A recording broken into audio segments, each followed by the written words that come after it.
And maybe this will just become my new thing. I will shove my fat ass into extra small clothing for you.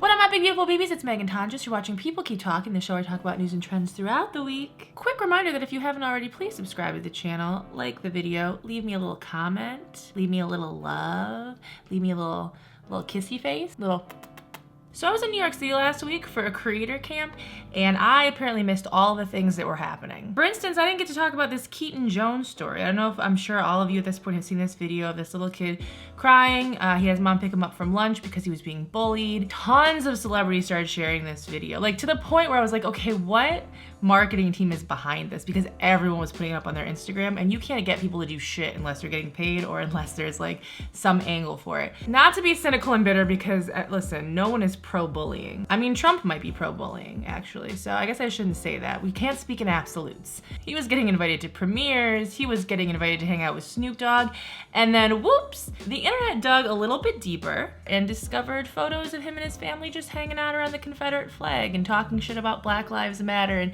his mom might be racist. And then on top of that, it starts to come out that potentially, possibly, allegedly, I don't know, this little boy was being picked on because he was calling his classmates the N-word. Okay, this just feels like a perfect representation of the trash fire that has been 2017. We started to see celebrities deleting these posts of support. We started seeing people kind of retract these invitations. And so it's a little hard to know how to react to this, because clearly most of us are not here for the bullying, but also I'm super here for actions getting consequences. So if you're out in the playground calling people the N-word, I'm not saying that they should beat your ass. I'm just saying maybe you shouldn't be invited to play kickball with the rest of them. Maybe you should be called a racist. You know, if the shoe fits, put it on. Now this kind of feel-good anti-bullying thing has been tainted by this mom. People are now questioning why she needs all of this money, why she's reaching out to these certain celebrities, and it's not enough to get invited to something. She wants people to share this donate, fund, Kickstarter, whatever the fuck link. I'm not donating to it, so I don't know.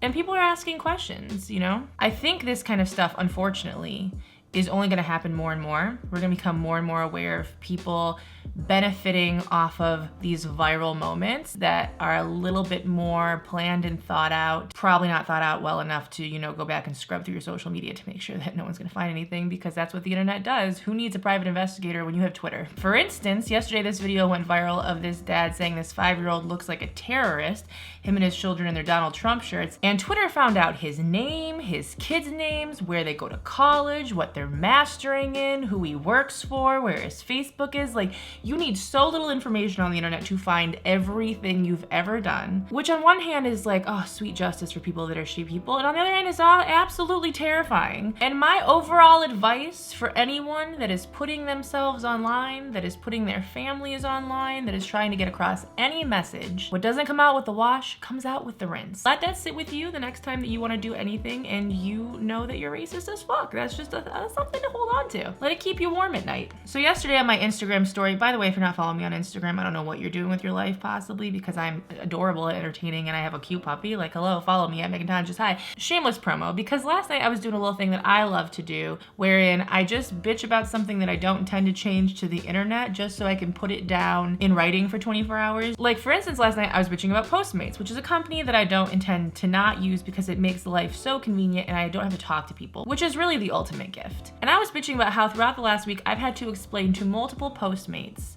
the difference between sides of the street that have odd numbers and that have even numbers. And that's a little confusing for me, because it's like, how have you ever shown up anywhere and found any address except for by pure luck if you don't know that? But that's often when we complain about things, the world will show us that it could be so much worse. And it could be so much worse, because this guy that was using Uber almost got charged $18,500 for a 20-minute ride. Hisham Salama in Toronto took this 20-minute drive, and at the end of it, the app said he was being charged over $18,000. So he did what most of us did. He screen capped it, LOL'd a little bit because it seemed ridiculous, and of course reached out to customer service. Customer service said, "Thanks for reaching out about this, Hisham. I double-checked your trip. It looks like the destination of drop-off wasn't the destination initially."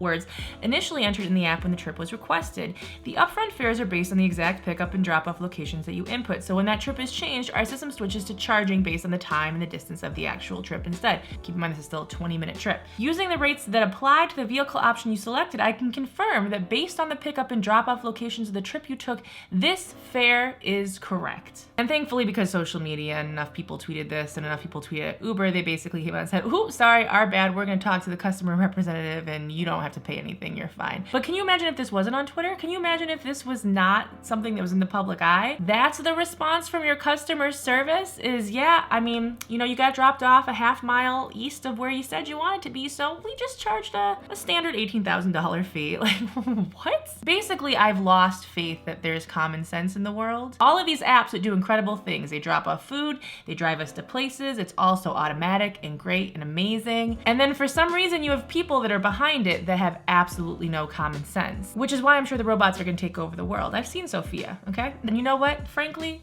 they deserve to. And I hope that they remember that I said that when they do take over the world and they keep me as one of their human consorts.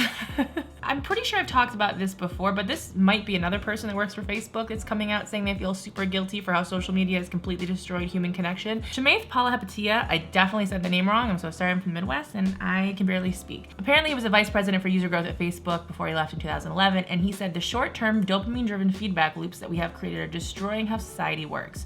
No civil discourse, no cooperation, misinformation, mistruth. This is not about Russian ads. This is a global problem. It is eroding the core foundations of how people behave by and between each other. I'm pretty sure my opinion about this the last time I talked about it was essentially that we have to be more aware of and in control of how we interact with these interfaces and these platforms and what that says about us, because there are a lot of changes happening. There's so much growth in technology in the past 10 years and it's only getting faster. But I did want to just reiterate, I think that there is a definite shift and a change in how we communicate with each other. But I am incredibly fascinated about the studies that are going to be done on people from like 20 years ago and people now and the kids moving on. Like yesterday I was on the plane, there was a little girl behind me, like a baby with an iPad that just wanted to watch her TV shows and was complaining about how she didn't like this commercial that was playing, which was the safety video. And I agree. I walked out feeling both terrified and impressed that that baby is smarter and more technologically advanced than I am. And we're only gonna see more and more of this. Discourse has definitely changed, so it is on us, due diligence, to really be on top of what we're talking about and how we're speaking to each other when there's just computer screens between us. And if we really analyze ourselves and have these conversations openly, we could do really cool stuff with this. We don't have to be a complete fuck up when it comes to social media. I mean, I'll be dead before any of you figure it out, so I'm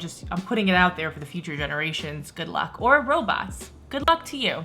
God bless. Oh, also another thing that was terrifying this entire week I was gone in New York, there were fires all over Los Angeles. I don't know what lord we smited, but he came up through the bowels of Los Angeles and started burning every goddamn thing down. I was in New York trying to make sure that I would still have an apartment when I got back, watching videos of people saving bunnies and horses and crying. And apparently they found out that one of the fires, the Screwball fire, actually happened because of a cooking fire at an encampment in a brush fire area. So apparently this was at an encampment in a brush area near the Sepulveda Pass and the 405. No arrests have been made and they're not sure if this was intentional or not. This is me just reiterating that holy shit, California is dry as fucking scary. And I would prefer to never leave again and be concerned that my entire home was gonna burn down. That's definitely on my wish list for 2018, so. Also, shout out to all the firefighters and the people that just work tirelessly and are still like dealing with these fires, because they are not gone. Also, all the people that have donated their time and their money and their homes to people that have been displaced. You all are incredible, and just shout out to all of you. It's definitely one of those things that being back now, I'm going through my closet and trying to just find anything that I need to donate, any clothes or anything, because listen, I know it's hard out here for these fat girls, like trying to find fashion, trying to be comfortable, trying to be warm, trying to be cute. That is definitely on my list of things to do this week, and I highly encourage and invite any other influencers that are in Los Angeles. Like, maybe we should make this a thing. We should get together and get all of our stuff and donate it, because it could just have easily been any of us. And holy God bless. And oh my God, just a reminder to get renter's insurance. Finally, and I know that so many of you wanted me to talk about this story and you were tweeting at me all weekend. Let's talk about these tights.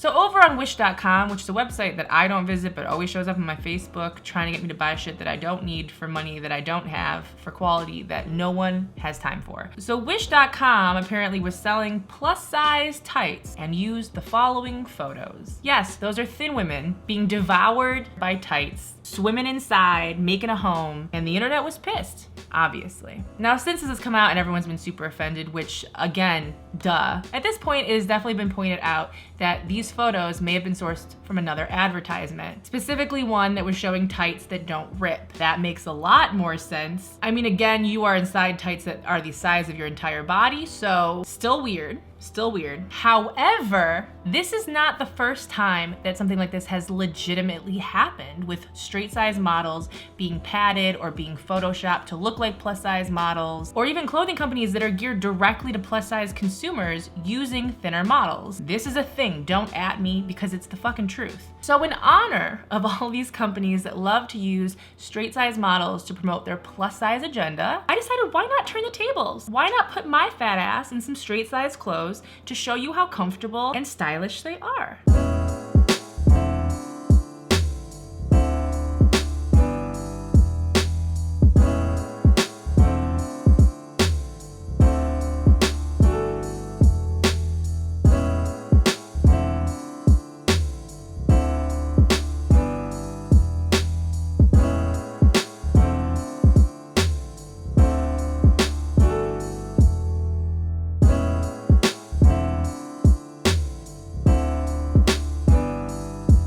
By the way, if you want to share this photo shoot, you can go down below and there's a link to my Twitter and my Instagram. Feel free to tag those, share them with your friends, give them some love, and maybe this will just become my new thing. I will shove my fat ass into extra small clothing for you.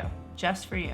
So on this channel, we have a little segment called BB of the Day. This is where I give some internet love to my internet loves. So my last video was called Stop Complaining, Start Creating. It was a response to some of the drama that's been happening surrounding YouTube Rewind, specifically people who look at YouTube Rewind as like the end all be all of making it on YouTube, and why it's not. I want to give a little shout out to Damaris Lee, who was lighting me up, and I super appreciate you for it. Damaris said, I'm still shocked Mama Tonjes doesn't have 1 mil or more subs when she's one of the only people on this godforsaken site that speaks the fucking truth and is actually funny. Listen, there are definitely some people on this site that are incredibly funny and incredibly informative and just say what the fuck it is. But I will take the compliment, okay? In 2017 going into 2018, I'm just gonna take the compliment. So I appreciate you and your BB of the day, so thank you. In the comments below, let me know the one activity you would do if you knew that your tights wouldn't rip. I would bake a cake inside of them. Now that I've said it, I'm sure it exists on YouTube on some kind of DIY channel. So if you like this video, give it a little thumbs up, a little tippy tap, a little likey like. Share something that I've made with at least one friend this week. It could be a video you really liked. It could be a podcast that you really liked. I need more BBs in the family, okay? I have a little bit of BB fever, all right? And this birth control's in here for at least 2 more years, so let's get going. You can find me Meghan Tonjes on most things, and I would super appreciate if you said hi to your grandmas for me, because I got places to go, I got people to touch, like your faces very much, and I will see you tomorrow. Also, the next 2 days are gonna be really cool collab videos, so enjoy! Bye.